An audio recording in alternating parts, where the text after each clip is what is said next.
It's your boy. It's your boy me with the Prince. So that means it's the Prince and Me podcast. You know, when you say the Prince and Me, you should, I don't know, show that. I mean, you can do that. That's your thing. You press the button and that appears. I don't do that.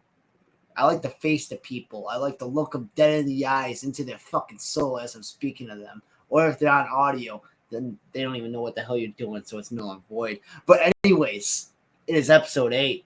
And this time we have 2 different things that we're talking about. We're going to be talking about the AEW Revolution card. And we're going to be fucking marks. We're going to fucking fantasy book our own brand, including just the roster and then our first pay-per-view. I do this all the time.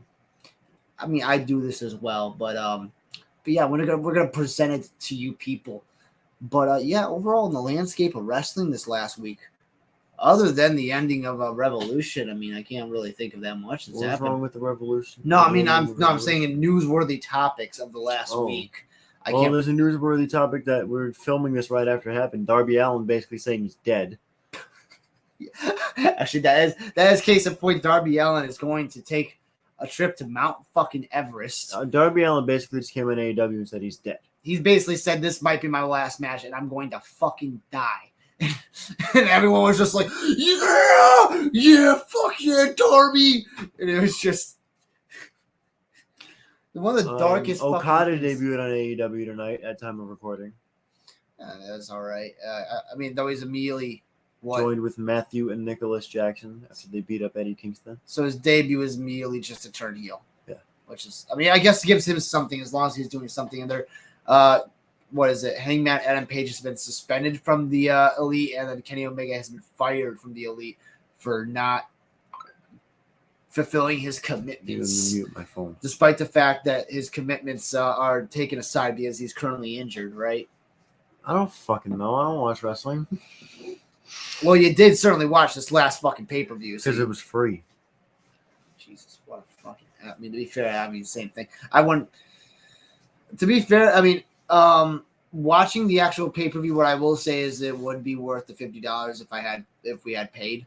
I watched it through someone else, and he watched it through someone else as well. So, I mean, there's only one match that from the outset looked like it was going to be bad, at least on the main card. Yeah, it's a scramble, right? Yeah, it was a scramble. There was a couple bad matches. I wouldn't say there was. I would say there was a fair amount of really good things. This is probably one of their better ones in a while. It was a good show. The scramble was the shits. Yeah, I mean, we can just get into it right now if you want. Oh yeah, the opener. The opener. It's the Bang Bang Scissor Gang. Oh, we're talking about the fucking pre-show too? Yeah, we're talking about the fucking pre-show. It's part of the fucking. Well, then that wasn't the opener. Okay, well, not. Well, yeah, that was the opener. This one went first. Oh, did it? Yeah. Oh, well, goddamn. Chris Statlander and Willow Nightingale defeat Julia Hart and Sky Blue. And my God, this just felt like it was really the shits. It was the shits. It was really terrible. botchy. It was really fucking botchy from what I remember. And honest to God, as soon as I watched it, I wanted it out of my mind as soon as fucking possible. It was terrible. The only saving grace of it was Chris Statlander. I don't know what the fuck happened to make it so botchy. I love Willow Nightingale. Yeah, same here. Like, usually they deliver, but this time it just did not fucking happen. It was on the pre-show. The thing about the pre-show was that if this was meant to get us to, like, to inspire us to buy the fucking pay-per-view. It failed. Yeah, it failed horribly.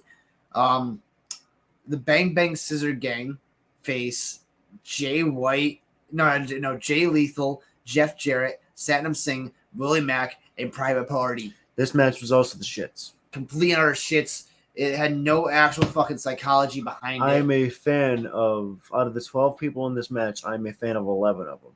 Yeah. And it was still the shits. Like, you had a lot of people that you really fucking, like, and I really fucking liked, including the Bang Bang Scissor Gang.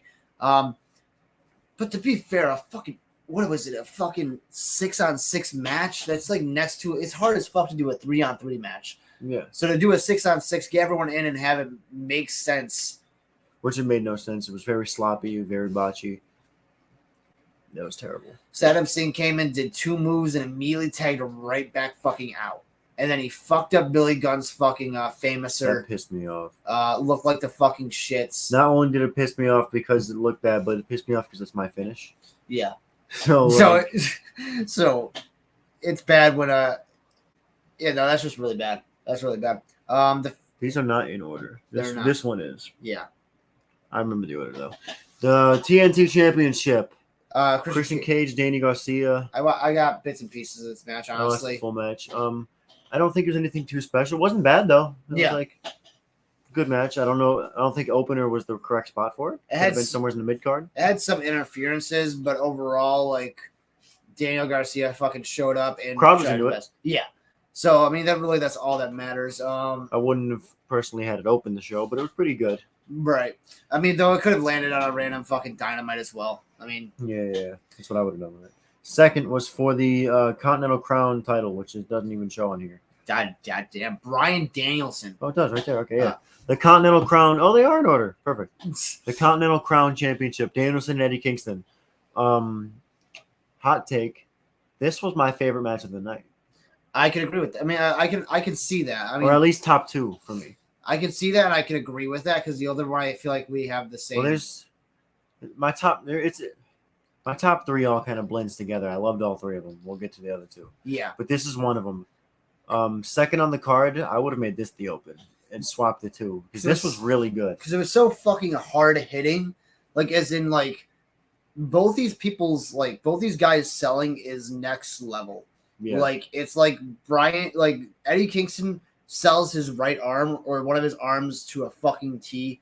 He fucking whenever he gets hit in the face by Danielson, like you could see him take a fucking step back and have to recollect himself. And the finish being a power bomb, yeah, that's pretty fine. I mean, it's one of his finishers, so it makes sense. Yeah, I like it. Also, Eddie Kingston just pulls it off. Yeah, and I like it that he was selling the arm. He still hit the backhands, like the back fist, but he stole it. Yeah, and you know how like other people, they'll have an injury, and then during the match they'll just no sell it to do their moves. Eddie Kingston did not stop selling it. Eddie Kingston and Danielson, he's so good. Not only even just talking about his in-ring work. Yeah, he can be the most loved guy in the entire locker room because he has been. But if he needs to, like that, he can become the most hated guy in the locker room, which he's done. Danielson is so good at being a heel, and Eddie Kingston's so good at being a babyface. Yeah, and like the only thing about it is that Danielson swaps back and forth so much that it makes heel turns for him specifically or face turns seem kind of less. Since he came to AEW, he's kind of been like Big Show. Yeah, tweener, like back and forth, like not as much as Big Show, but you know. I mean, I'd argue as much because it seems like I can't think of a consistent string of him being a good guy or a bad guy. I could consistently when he first got there, but like after the first year, it was kind of just. Yeah, I mean, all the power to him for being able to have. That's why he's one of my favorite wrestlers because he's able to do that on the fucking dime and get people into it either way. So that's a really good testament to it. The thing was, if Danielson loses, he must shake Kingston's hand. The ending of the match, it was really kind of well done with Danielson not sure whether or not he was going to shake Kingston's hand, and then Kingston saying like, "Okay, fuck it," goes to leave, but Danielson stops him and still shakes his fucking hand. Yeah. There was an exclusive backstage where it's just like. Basically, Eddie Kingston being like, I really deeply appreciate what you did for me with the handshake and having this match. All I ever wanted was like the respect. Whenever fucking Kingston talks, it's like from the heart, so it makes sense. Yeah. For it being the Continental Championship, Continental Crown Championship, it was for all three fucking titles, so it was kind of, I could tell that Kingston probably wasn't fucking losing it. But I thought he could have because Danielson's been doing some New Japan shit this year, and the other two titles are both Tony Khan's titles. Yeah, so I mean, it would make sense, and I think Danielson would deserve it. But at the same time, like, I mean, I think we forget just because of how good Danielson is that he's currently on like a retirement tour. Yeah, like he's currently like he's claiming this is gonna be his last year of wrestling consistently. But this match is like you could not tell. You could not tell that this is this man's retirement tour because of how well he wrestles. That's why I don't like that he's retiring because like he's still in his he's been in his prime for 20 years. Yeah, and he can still fucking go like fucking aggressively too. So that makes it kind of even more sad that he's retiring soon. I'd say he at least has 5 years left in him. He probably does. Yeah, but he's doing it. He's doing it for his daughter, which is always the right thing to fucking do. Do it for family. Put family over fucking wrestling, which is good. But yeah, no, I mean. fucking damn near 5-star match for me for that one. Next one is This is the shits. 8-way scramble. This is what caused the fucking conniption between us two last week. A conniption, like a straight up fucking, like a whole entire fucking. This meltdown. match was the shits. It was the All-Star, as you said last week. It's inaccurate because it's not All-Star. It's the mid-card scramble. The mid-card scramble match for number one contention for the world title. Wardlow versus Chris Jericho versus Powerhouse Hobbs versus Lance Archer versus Hook versus Brian Cage versus Dante Martin versus Magnus. Which when Magnus came out, I thought it was Nick Aldis for a second, but they said Magnus. I'm like, Nick Aldis, what? So I mean, but I'm fine with it regardless. The main issue here is that this is a certified, even though we had the right winner this was a certified fucking. Well, we all knew Wardlow would win. Yeah, but this was a clusterfuck. This is a certified 0-hour match. Here's a problem I have. I've talked about this before. I like realism in my wrestling. Yeah. Like, you can have your fun, but I like it to be realistic. Mm. The meat spot with the shoulder tackles and clotheslines, no one going down. It's really good. The mini meat spot made no sense, and I'll tell you why. Chris Jericho is twice the size of all of them. Yeah. Why were his shoulder tackles not affecting Hook? Jericho is twice the size of Hook. Jericho might not be, big like Wardlow, Hobbs, Archer, and Cage, but he is twice the size of all of the other guys. There were like two peaks in this match for me. The one peak was the meat spot in the beginning, where they threw everyone out, get the fuck out of here, and just do the meat spot. That was all right. And the second one was when Hook had Brian Cage in the fucking in the whatever the fuck his finisher is, the Red Room. And then fucking Chris Jericho puts on the walls of Jericho. I thought that was pretty fucking creative. I did like that spot, the meat spot. It was obvious Wardlow was going to win, so I don't know why they even did this. They didn't need to shove 8 in there. If there was 6, it probably would have been a little better. There's too many bodies. Too much shit. It went almost 20 minutes. Like, you didn't need... It was way too much. You didn't need Magnus or even... Dante Martin or Hook. I see, the thing about Dante Martin is I would rather have Dante Martin in a match rather than Hook, just looking on page. But he fucked up some spots in this, but he's a lot of them. I don't like Dante Martin. I mean... why did he win the fucking qualifier? You had Pentagon and Brian Keith, 2 people who would have fit way better in this. Yeah. But you put fucking Dante Martin over. And then Magnus did. Why? No one's ever heard of him.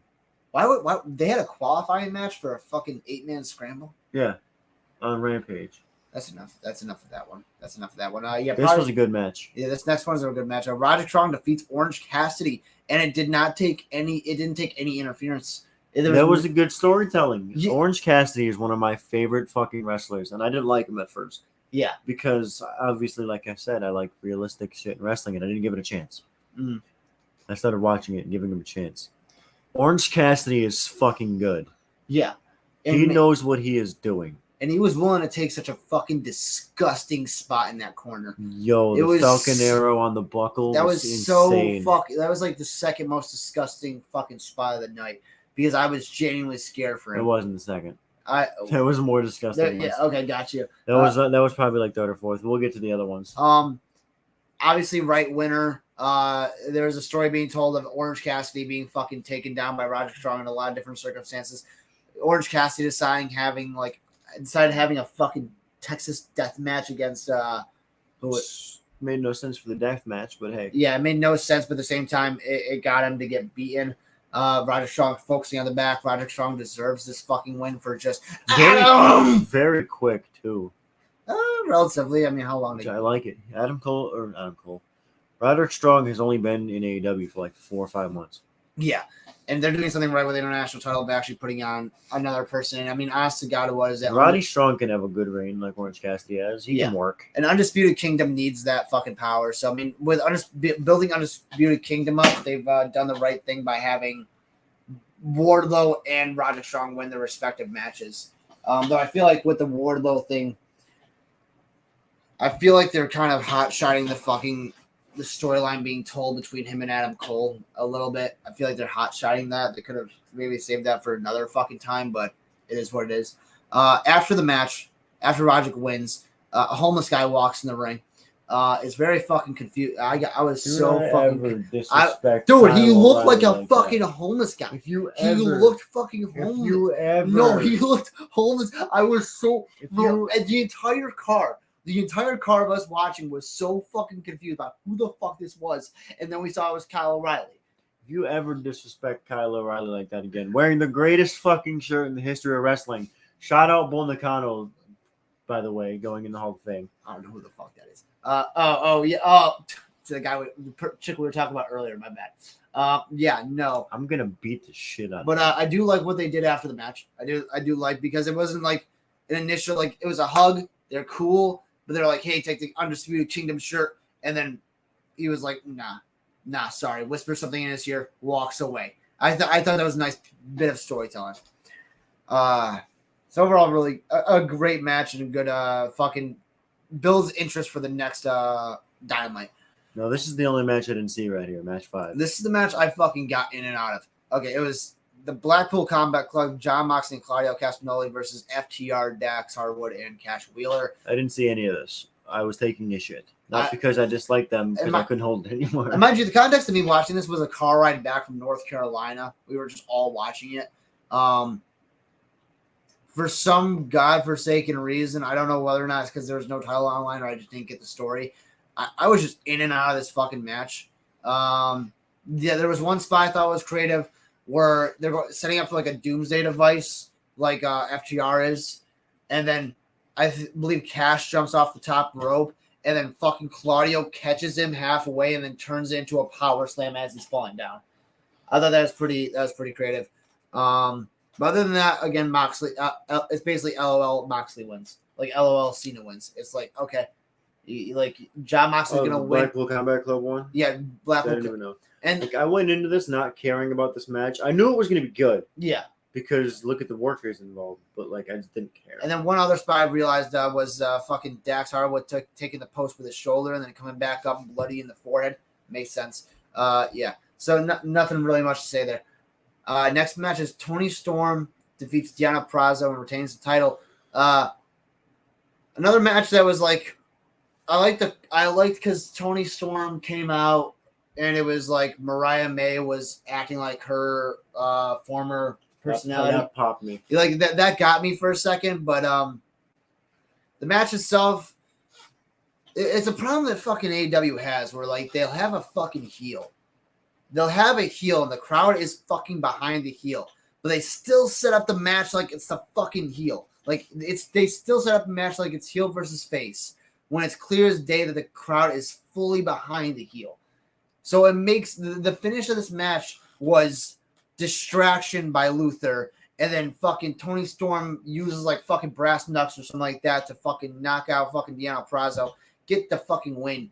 And it's a flat line for me. It's a flat line for me because it's just like I want to be behind Toni Storm and the entire crowd's behind Toni Storm, but she's acting like a fucking bitch. See, this match, I love Toni Storm. I love Deonna Purrazzo. This match was boring. Yeah.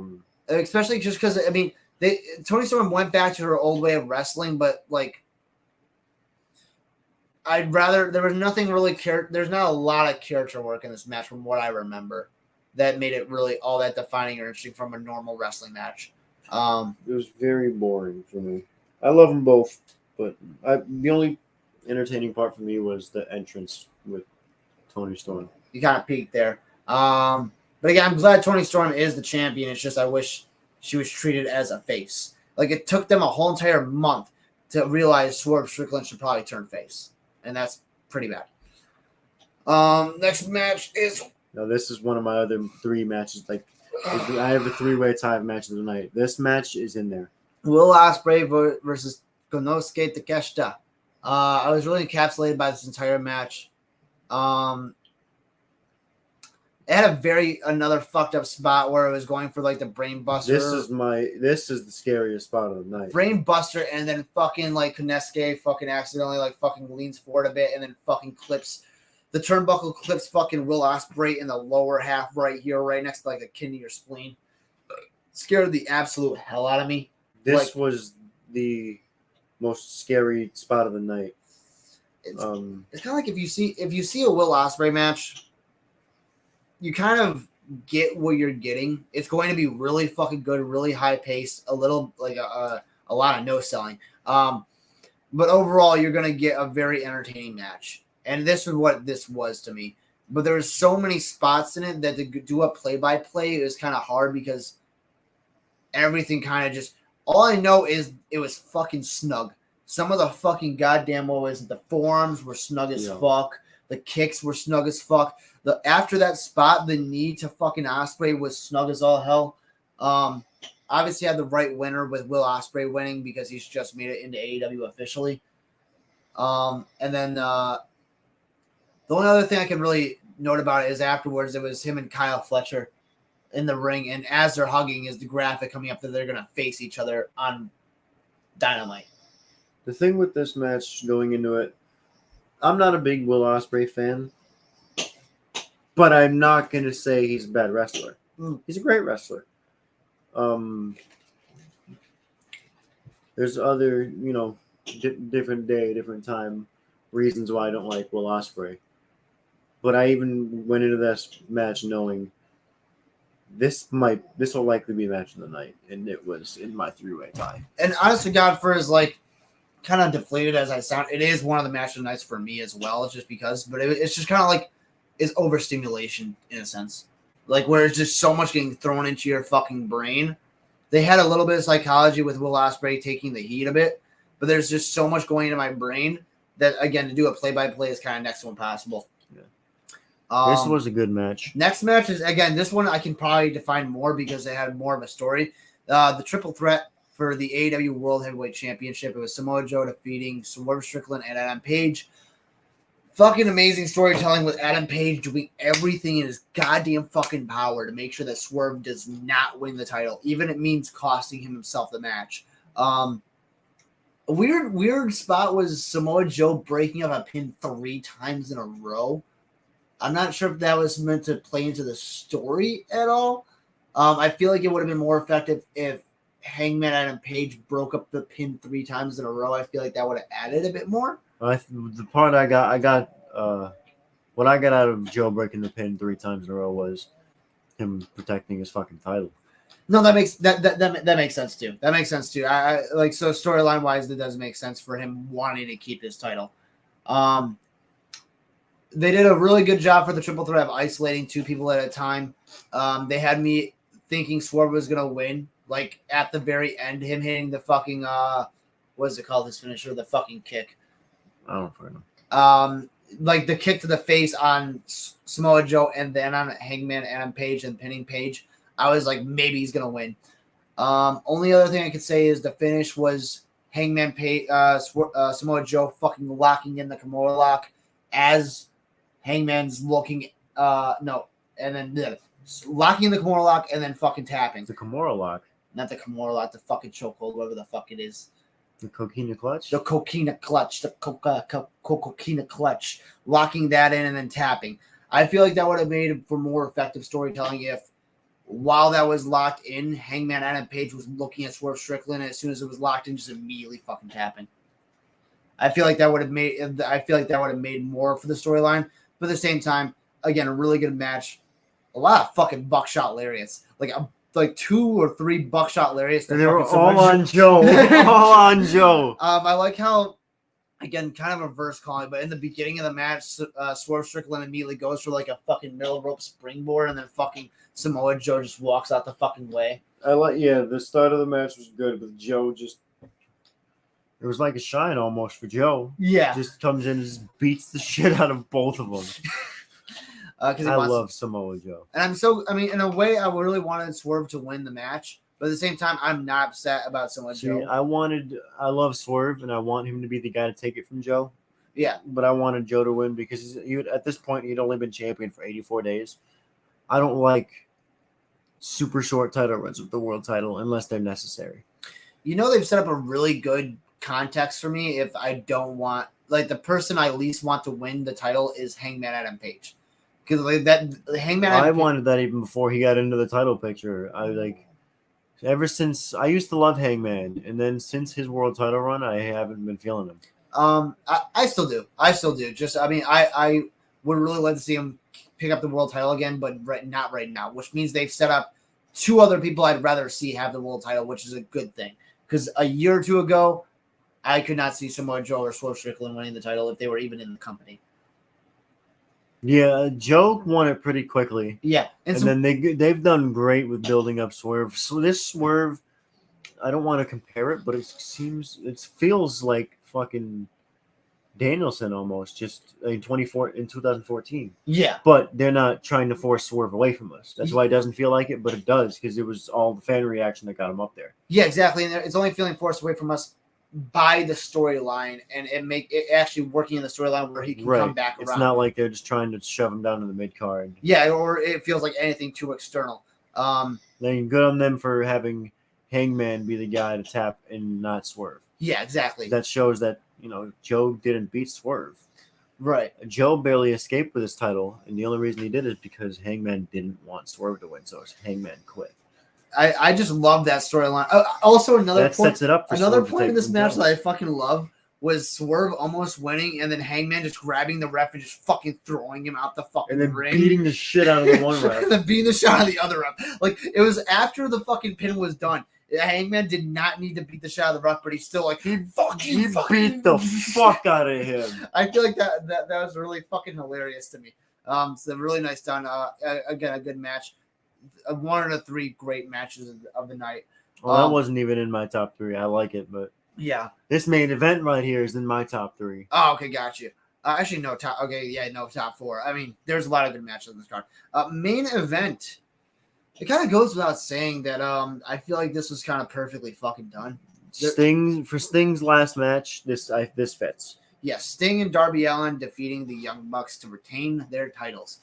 Going into this, I was figuring that he'd go out on a loss, but the energy of the arena and how it was set up made it feel like it was like it would have been a fucking sin to have Sting lose on this fucking night. I knew going into it he couldn't have, because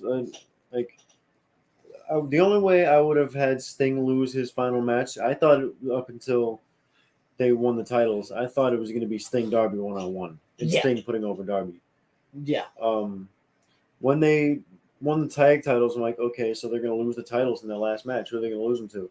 Then I found out it was the Young Bucks. I'm like, no, they better beat the fucking Young Bucks. Because but I also got, I'm tired. They're good wrestlers. I'm so tired of the Young Bucks. This was really good. Yeah. But I don't care for the Young Bucks anymore. But I feel like that's what makes them in this match so perfect. Yes, because they know people don't care for them anymore. Yeah, and they hate them, so it makes them the perfect heel. You could have thrown them. I do like these new gimmicks, Matthew and Nicholas Jackson, and them just being really fucking stuck up and playing into the fact that no one likes them. Yeah, with the suits, and then coming out the one week with the blood still on the suits. Yeah, I like this. So they're shifting in a nice direction with it. Obviously, highlights of the match. I mean, there's really only one. Darby fucking killing himself. We'll get to that. The first one was obviously the entire package beforehand of Sting looking over his career. Really well fucking done. Really cinematic. It was done, I'm assuming, by Darby. It was cinematic really and nice. Good. And then the fake out of Sting Sting's sons coming out as different versions. Before I seen the second one come out, when it was just the dude in the blue coming out, I'm like, yo, he's got the old gear on. Then there's him like, oh, that's not Sting. Yeah, and I love the other guy came out. That tricked me for a second too. They used his AEW theme song for those entrances, and then what was it? A Metallica song for his his old theme. His old theme song for his main entrance, which was really fucking badass. Perfect. It wouldn't have made I would not have been happy with it if he didn't come out to Seek and Destroy for his last match. Yeah, he had to. So that immediately built up all the fucking energy going into the match. They immediately get the fucking just attacking the shit out of the Young Bucks. His sons are setting up like 5 or 6 different tables. They pull out fucking glass panes, which I'm pretty sure I can't tell if it was real or not.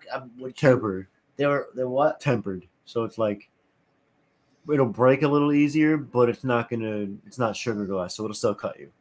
It's tempered. It's the shit GCW uses. Which I understand Darby Allin wanting to go on a high note for Sting's career, but... Well, I'm glad they used tempered. I would have been pissed if they used sugar. I mean, I'd much rather have the safety of everyone involved. Temperate is safe. Is just not when you're diving 20 fucking feet in the air. Also, I saw which is Darby's fault. I saw a different point of view where some of the glass spread out into the fucking crowd a bit, and it was like a fucking shit got hit in the face. That with happens it. all the time. Okay, I mean, I have my own critique of that, but that's not to take away from this match entirely.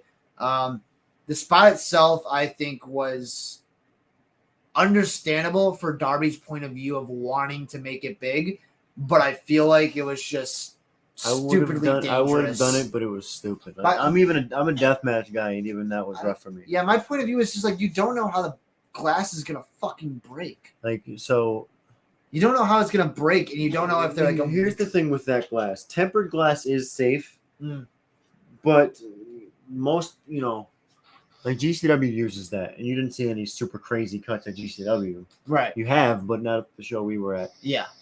It is safe glass, but you also don't see the guys at GCW diving 25 feet in the fucking air onto it.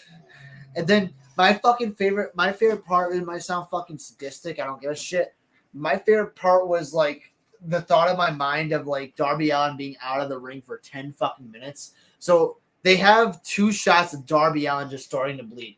I would have died laughing if 5 minutes later they just cut back to him and the pool of blood's gotten fucking bigger. And I wanted them to show Darby. I would have loved if that was the fucking case because that would have made me fucking pop. But at the same time, it's like, oh God, Darby. And they set it up properly where like, okay, you might get fucked up, but you only have to do one move after that, which was the fucking coffin drop. Because like that spot was all Darby's idea. Yeah. And then and I understand where he's coming from, wanting to do that in Sting's last match. I probably would have done the same thing in that position. Yeah. But like, come on, dude. Bro. And if the stakes couldn't get fucking higher, you have Ricky Steamboat getting fucking hit with a chair. And then you have fucking Ric Flair coming laying in glass after getting fucking super kicked. You have a BT trigger, 1-2 kick out, another BT trigger, kick out at EVP trigger, kick out at fucking 1. Sting fucking going through a table and just still going like and then fucking killing Sting going through the glass popped me. Yeah. There you go. Him going through the glass was a fucking nice touch too. I love how the bat when he tapped the glass and it didn't break, so it was like, oh. Boom! Yeah, now it broke. The original, you could tell the spot was like swinging, and then it breaks the glass, but he missed. He didn't even miss. He just tapped it at first. It was just so he's like, "Oh, okay." Boom! Now it breaks. And then he after the match pins the fucking Nicholas or Matthew, and then 1, 2, 3. Got pinned. Matthew got pinned. Matthew got pinned. Nicholas got sent all through that table by Darby. Yeah.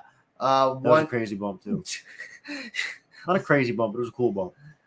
1, 2, 3, and then celebrations all fucking around, and then Sting tries cutting a promo and is like, "Oh wait, hold on, I'm getting cued." And then fucking that was hilarious because it reminds me of WCW a little bit, but I found that really fucking funny and really wholesome. Oh, it was hilarious. Hold on, I'm getting cued. Yeah, exactly. Last time Sting's on TV. And the live audience actually got a really good fucking. I watched it. Yeah. Okay, good. I haven't seen it yet, so I'm going to see that.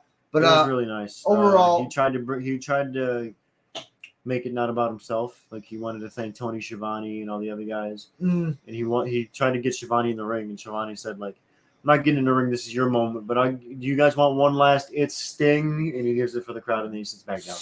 That which is really fucking humble of Tony Schiavone. Yeah. Fucking favorite part of all this is Sting only came in the company to elevate Darby Allin to a higher position. 1 week after, I'm gonna go to Mount Everest and fucking die. It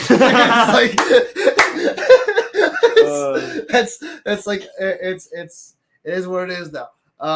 So overall, a really good pay-per-view. It had one definitely bad match, but overall for Sting's last match, it's not a 1 match card. This was definitely it had a lot of highlights on it. It was given the fucking respect it deserved. Yeah, it was a really good show.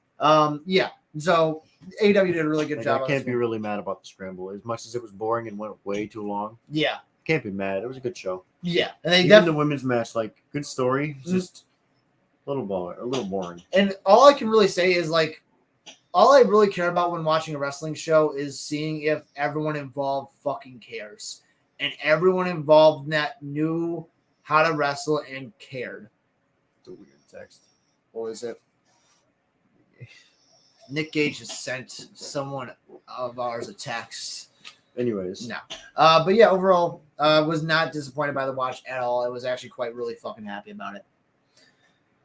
So now, for the second part of this podcast, we are going to be indulging in our own fantasies and rubbing our own fucking cocks to the thought of what we want out of wrestling if we ourselves were put in the position of starting a promotion and given 4 weeks to set up a fucking pay-per-view. We're not going over every individual fucking week. We're not fucking madmen. We're not going to be here for 2 more hours. We just want to set up the roster and then what our first pay-per-view would be. Yes. Do you want me to go first, or do you want to go first? We should do I'll do my jobbers, you do your jobbers, I'll do my. We just okay. Oh yeah, that's fine. We would do that. So we're going to be setting up the rosters in different groups: jobbers, tag team, women's, mid card, main event. We have 5 jobbers, 8 women, 8 tag team, 8 mid card, and 10 main events. Yeah. So my 5 jobbers, we have Akira Tozawa. Reliant. Of course, it's Tozawa, man. We have Brandon Cutler because he's hilarious. Yeah. So is Tozawa. We have Fuego del Sol because he can get the crowd behind him. Yeah. I just think of that storyline with Miro where even though we know he's going to lose, we're like, let's go. Right. Even though we know he's going to get fucking He's going to get fucking destroyed. I have local talent Mm. because we need that. And independent wrestling enhancement talent for years, George South, baby. Don't know who the fuck that is, but that's pretty sick. Because you don't watch wrestling. I don't watch independent. You don't watch wrestling. good wrestling. I don't watch. You don't watch good wrestling. What's the name of your brand? My brain. I didn't think about that.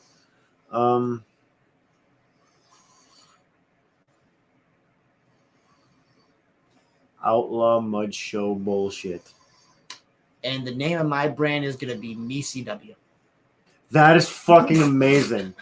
MeCW. That is amazing. Stands for Main Event Championship Wrestling. MeCW is fucking amazing. So my divisions, released for the jobbers, is kind of cut and dry. It's same, almost the same as him. It's gonna be Akira Tozawa, Brandon Cutler. I have Scripps, Reggie, because I just love his moves. That's who that is. I didn't know who you were talking about when you said that. I just love the way he moves and just the way he takes bumps as well. It's quite fucking unique, so I like that. For the women, I have Aaliyah, just because she's kind of, and mind you, these obviously, as any wrestling promotion is, these are moving parts. It's like, I'm not saying that never in a million years Aaliyah will ever fucking elevate to another one. I wouldn't hire someone underneath her to take her spot. But just for now, for the beginning, it's got to be Aaliyah because she's the least experienced. And then local talents. We have to make sure everywhere we go, we have to bury the fucking local talents in order to get our shit in and to get our stars. Come to Rochester and take their top world champion and put him with Omos for a minute. Yeah, we're squashing everyone. We're making them look like dog shit. So that's why I was like, yeah, local talent makes sense. My 8 women. I went all over because there's a lot of good women's talent in wrestling right now. I went with Hikaru Shida, Rhea Ripley, Masha Slamovich, Holly Hood, Haley J, Sawyer Wreck, Toni Storm, Willow Nightingale, and Mercedes Moné. The last one was trash. No, not really. I had her in my mind as well. For my women, it's a lot more fucking mainstream and kind of like a lot more castrated a bit, but I still like it. Rhea Ripley as a heel. I want to have Bianca Belair as a heel. Chris Statlander as a face. Toni Storm as a face. Asuka as a heel. Bayley as a face. Nikki Cross as a face. And Kairi Sane as a heel. Very drinking the Fed Kool-Aid. Yeah, vanilla. Yeah, very vanilla. All right, my 8 tag teams. We have Jacob and Zilla Fatu. Jesus. Because of course. We have the New Day. We have Violence is Forever. I love them. Yeah. We have FTR. Violence is Forever versus FTR would go fucking hard as all hell. We have The Awesome Truth, because you need some comedy in there. Mm. Since you need more comedy, we have The Wolf Dogs. Yeah. Okay. We have throwing Braun Breaker in the tag division. We have Bussy. Jesus You need Effie and Alley Catch. And then we have the Young Stallions. You fucking mark. You fucking mark. You put yourself in your own fucking fantasy. You're the booker. You're the booker. You can't put yourself in your do roster. whatever I want. You son of a bitch. You fucking son of a bitch. He put himself, his tag team partner, in his own Jeff Jarrett, baby. King of the Mountain. Okay. You son of a bitch. It's horrible. Yeah, that's trash. My tag division is FTR's faces. New Day faces. Motor City Machine Guns is heels. Oh, that's a good one. Grizzled Young Vets is heels. Ooh. John Silver and Alex Reynolds is faces. Buddy Matthews and Brody King is heels. Ludwig Kaiser and Giovanni Vinci is heels. And this is a fucking one I put together as the booker called Carmelo Hayes and Claudio Castagnoli. I feel like as faces, that would be We're just booking random tag teams? No, it's your own fucking show. Hey, I want you two to fucking tag together. And the main reason I did it was if I knew that, I would have put Omos with Obafemi. The only reason I did it mostly was because I really wanted Carmelo Hayes on my roster, but I already had the mid card and main event scene already filled, so I wasn't about to like throw away anyone I already had. All right, I'm replacing the Young Stallions with Omos and Obafemi. Trash. They're both better than the rest of the roster. Okay, Omos, you're saying Omos is better than the rest of the roster? Yeah, he's a beautiful man. Okay. Homo sapiens rise. It die. Homosexuals rise. No, die. All right, go on. What's your... My 8 mid-carders. Here we go. Some of these guys could have been main event, but I had other guys I would have picked over. Yeah, same. So for the mid-card, we have Kevin Owens. Oh my god, Jesus, in the mid-card. Holy fuck. Yeah, I love KO. But I just feel like he fit better with this group. We have Jordan Oliver. We have Speedball Mike Bailey. We have Konosuke Takeshita. Jesus Christ. We have Jack Vaughn. Oh my fucking god. We have Matt Tremont. We have Mustafa Ali. I was thinking that guy. And we have Father of the Year, Christian Cage. That's a pretty stacked fucking mid-card. It is a stacked mid-card. That's a pretty fucking stacked mid-card. I'm not gonna lie. I'm kind of intimidated. Wait till you see my main event. Jeez. My mid-card is Darby Allin. Yeah. Darby Allin is a face. Chad Gable is a face. Lexus King is a heel, mostly for his fucking character work. I feel like he can get far. Pac is a heel. Ilya Dragunov is a heel. Dijak is a heel.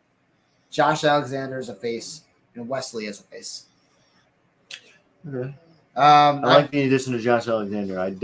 I almost went with him, but I didn't. I wanted to put him in my main event, but obviously that was like too full already. I almost went with Josh Alexander, and I had Dijak on, and then I needed Jack Vaughn. I just imagined Dijak versus Josh Alexander going hard as fuck. It would. My 10 main eventers. This is you thought my mid card was stacked? Oh. My main event scene. You have Eddie Kingston, Gunther, Randy Orton, Swerve Strickland, Minoru Suzuki, Drew McIntyre, Moose, John Moxley, Bryan Danielson, and Roman Reigns. You're really throwing Seth Rollins this side, aren't you? Fuck him. My God.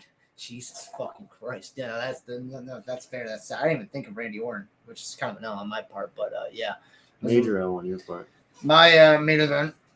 One of them is a real fucking just kind of sentimental, but at the same time sentimental, but at the same time I really like the guy. The guy I'm talking about is Bo Dallas. I want to. Yes. I want to see him fucking back. He deserves to be in the main event. Damn right. As a face, obviously. Bo leave, bitch. Gunther as a heel. There you go. Sami Zayn as face. I didn't even think about Sami. Kevin Owens is heel. Cody Rhodes is face. Malachi Black is heel. Swerve Strickland is heel. Will Ospreay as a face. LA Knight as a face. And Miro as a heel. Good on you for including Malachi Black. Yeah, no, deadass. I debated putting him in that mid card, but I wanted Matt Tremont. Yeah, exactly. And I feel like that's it would set with people like Malachi Black and Will Ospreay, that match alone would be fucking sick. If you pair him up with anyone, it's a dream match instantly. So I feel like for the pay-per-views, we should go one-on-one. Like you give okay. This man has a 3-night extravaganza. I have 2 nights 2 nights. because night 2 was just a tournament. Okay, got you. That was fair. So I'd say, for the sake of simplicity, you go with your 2 nights, and then I go with my 1. Okay. So my night 1 kicks off Intercontinental Championship 8-man ladder match. Jesus. You have Kevin Owens, Christian Cage, Speedball Mike Bailey, Matt Tremont, Konosuke Takeshita. It's actually a 7-man ladder match. I counted wrong. And then 2 guys coming in from the tag division, Miz and R-Truth. And I put the Intercontinental title on Takeshita. Fucking beautiful start. Beautiful start to the mid-card. Second match on the card. Singles match. This would be a banger. Jordan Oliver versus Mustafa Ali.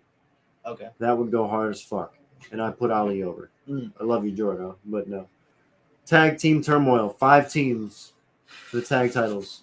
It's a gauntlet, basically. Oh my fucking god. You have 4 weeks of fucking TV to build up to this. Tag turmoil. Okay, that's fair. You got to get everyone the pay-per-view paycheck.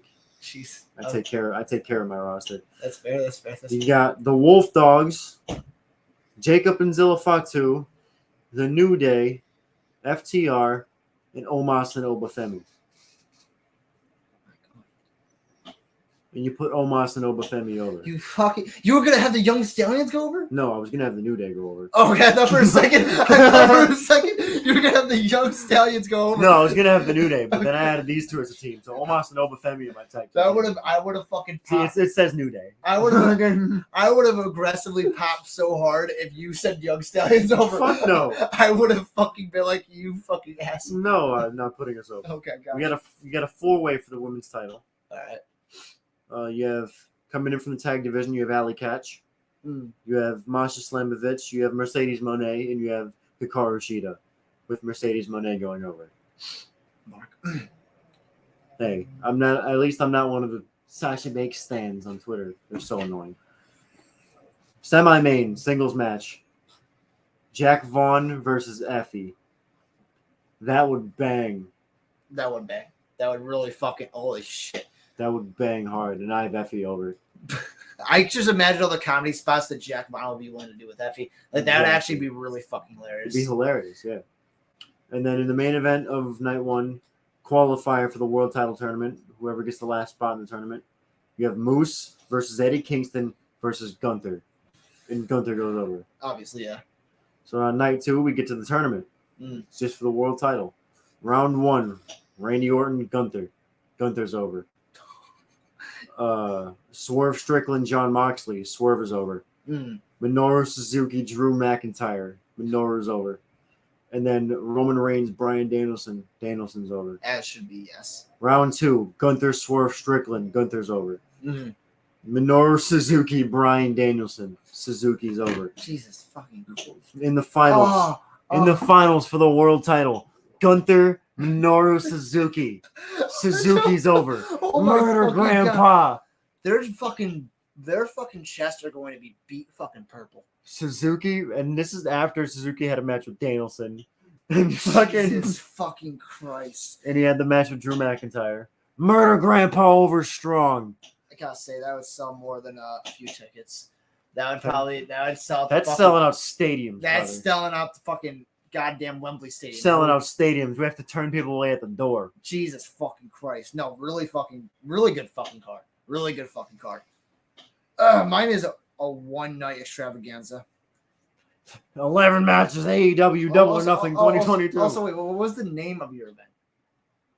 Name of my event? Yeah, what's the name of your event? What are you using to get people through the door? Fuck it, we ball. Is it we ball or fuck it, we ball? Fuck it, we ball. Okay, gosh. Fuck it, we ball. The name of my event is it's called Next Level. The show is Next Level? How many matches are on your card? 8. Okay, normal card.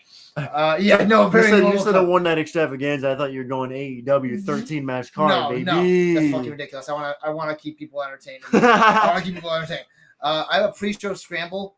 It's for #1 contendership. No, it's a 9-match card. No, it's 7 matches on main card, okay. The pre-show is for a future world title shot. It's going to be Kevin Owens versus Miro versus Darby Allin versus Lexus King versus Pac versus Wesley. That'd be good. Kevin Owens goes over. As you should. First match of the card is House of Black versus Imperium. Okay. Gunther is basically the storyline is Gunther has called Malachi Black a fucking freak backstage after Malachi beats the living shit out of Ludwig Kaiser in a match. So that's what initially kicks off the feud. I have House of Black going over with Malachi Black pinning Giovanni Vinci. So that'll lead up to obviously Malachi Black versus Gunther. It's a 6-man. Yeah, 6-man. Okay. Second match is going to be a fatal 4-way elimination match because it was in a fucking it was in a tournament, so obviously elimination makes sense. It's going to be Chad Gable versus Dijak versus Ilya Dragunov versus Josh Alexander. It's for the MCW Workhorse title, the mid-card title. And obviously Chad Gable goes over because I want to push the living shit out of him. Thoughts? I would have put Josh Alexander over, but I'll take it. Yeah, honestly, any one of these 4 guys could have gone over, but Chad Gable is just my favorite, and honestly, got who I would push. Third match. Side note, super quick. I think you're gonna get your way at WrestleMania with Gable and Gunther. I really fucking. I didn't think you were, but I think you will. I fucking hope so because that would make me pop. Third match is a Bray Wyatt tribute match. It's gonna be LA Knight versus Bo Dallas. Vignettes basically harassing and stalking LA Knight, and then that's what culminates to this. Bo Dallas wins. Good. Fourth match is FTR versus Motor City Machine Guns after a tag tournament. Motor City for the MCW World Tag Titles. It's going to be Motor City Machine Guns. Calling out Detroit. Motor City Machine Guns goes over because I feel like their character work. They're individuals at this point, but as a tag team, I'm wondering what they could do in the modern day. So that's why I put them over just to build up that tag. Well, they still are a tag team, just holding singles titles. Yeah, one of them's holding a singles title. Yeah. Fifth match is Cody Rhodes versus Will Ospreay. Will Ospreay goes over. Drizzling shits. Good winner though. Yeah, no. What make it the drizzling shits? Cody. I don't know, man. Basically, Will Ospreay cost Cody his match against Swerve in the World Title Tournament because Ospreay claims to be the king of the Indies. It says you came in here and you fucking claimed. Okay, Matt Cardona. Yeah, exactly. Sixth match is Rhea Ripley versus Bianca Belair versus Toni Storm in the tournament. That'd be a banger. In the tournament, Rhea Ripley and Bianca Belair had a match, but they had a double pin, which means that they both advance. Toni Storm still wins, though. I don't know who she pinned. I think she pinned Bianca. And my main event is going to be Sami Zayn versus Swerve Strickland for the MCW title. Sami Zayn wins. I can't be mad at My that. logic was, honestly, I was going to have Swerve win, but because obviously have the heel win to make the story of the face eventually coming back and winning. But Sami Zayn is my wholesome favorite, and he's who I want. If he's your first champion, he's my first. Go with the babyface. Yeah, and obviously Swerve Strickland is already naturally someone that's an underdog, and some people want him to win. So it makes sense to have him on the chase and turn face for that. What I like about both of our things too, you have your set baby faces and your set heels. Yeah, I kind of went for what GCW goes for the most part. You can just pick. Yeah. Sometimes there'll be a heel, sometimes there'll be a face. It's just they come off certain ways in different feuds. Again, it's just our philosophies on wrestling. With yours, it was strictly just something you would see in the indies. With the mine was just me fucking booking a giant fucking super card. Yeah. Of just my favorite fucking people. Which is it's not only in the wrestlers that you use, but it's in the format of the actual thing of having one night be the main card and the second night be a tournament for the world title. That is something that's straight out the indies. Which is not a bad thing by any fucking means. While mine is more so like a WWE event. Yes. Which is ironic because usually WWE is only known for having a 2-night fucking pay-per-view. But yeah, no, I really wanted to set mine up to fucking because obviously with mine I set up 2 matches already, which would be fucking who is it? Malachi Black versus Gunther at the next one. Banger. And then it would be fucking Sami Zayn versus Kevin Owens at the next one as one for the world title. But just get that fucking feud out of the way. Because at this point, just get that feud out of the way. Everyone wants it. We're going to have that feud happen immediately and then move on to the progression of the rest. And Toni Storm is obviously a good fucking champion. But yeah, no, and then I really hope fucking Bo Dallas comes back sometime soon. I love Bo Dallas. Yeah, I've been fucking missing him so fucking aggressively. Like, and I feel like if Bo Dallas came back to WWE, they would treat him really fucking well. Is he still on the contract? I think so. He's been making fucking random. I believe he's been making YouTube videos of vignettes of him coming back using the same or similar text to Sean Spears' debut, which is fucking weird if that's not correlated at all. If it's just a coincidence. But no, I really want Bo Dallas to come back and maybe pick up the storyline or start a new storyline in similar legacy to Bray Wyatt's in some sense. So that feels like, because Bo Dallas is the only person that can do that. WWE can't do that. Right. No one else can do that but Bo Dallas. Right. I wanted him to return even before, obviously, Bray Wyatt's passing, or even before Bray Wyatt got popular. I wanted Bo Dallas because I just love the Bo Leave gimmick. But now it has a new layer on top of that. Like, he can bring back the Bo Leave gimmick, but in a different fucking light. Right. So that's why I really want him back. I didn't want to fucking... And I feel like a tribute match, him versus LA Knight, because LA Knight was the last person Bray Wyatt faced. So that's why I feel like that makes sense to be on the card. But yeah, no, that's just kind of my compact one. And I also got a lot of fun fucking doing that. I mean, if we had more visual cues or more editing skills or something like that, I'd love to make this a series. But it's one of those things where it's like, it'd take a lot of editing to actually do that. I'd be down for it. Yeah. But it'd be, we'll see. Yeah, we'll see. It's fully dependent on how we can present it, if there was ever a time. It depends on our timing, too. We don't always have a lot of time. Yeah, exactly. Because we film this very late, and I get very tired. Yeah. I am very tired. Like, imagine we just finished a podcast, and I'm like, all right, now we have 2 hours to fucking set up our fucking fuck you mental universe mode. Fuck you. We have to say out loud what's gonna happen on our card. See, move by move. Let's do it. Let's fucking do it. Let's start right now. So starting next week, it'll be a different episode. It won't be in the regular podcast like it was this week.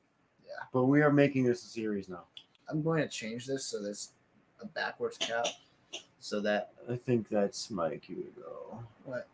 But don't you want to talk about hot dogs? I'm only saying that hot dog. I'm only saying that because I see a hot dog right there. That hot dog? No, he's asleep. He's looking at me. He's holding up We the Ones. I don't believe you. See right there. We the Ones, baby. I don't see it. Anyways, he blocked it. Anyways, oh, his middle finger. Anyway, fuck you. Wow. Fuck you. Okay, I don't fucking deserve that. But anyways, it was beautiful getting the chance to have this interaction with this fucking plebe over here, and to be able to have a conversation in front of you beautiful fucking people. Anyways, I hope you people... Who the fuck's that? No. This is I thought he was dead. He is. This is... Why are we parading around his fucking corpse then? We're talking about Head. Because... We're talking about Head. Head is back in the room. He is, I thought you threw that fucking thing away. This is a spirit saying that next week, Head Jr. will be making his podcast debut. It's dead, right? Oh. Thank you for watching The Prince and Me. I apologize. Wait, I have one last thing to say. I don't want to. I have one last thing. No, I love you guys. I love you guys. You guys are pretty fucking sick. I love you. I'm going to therapy.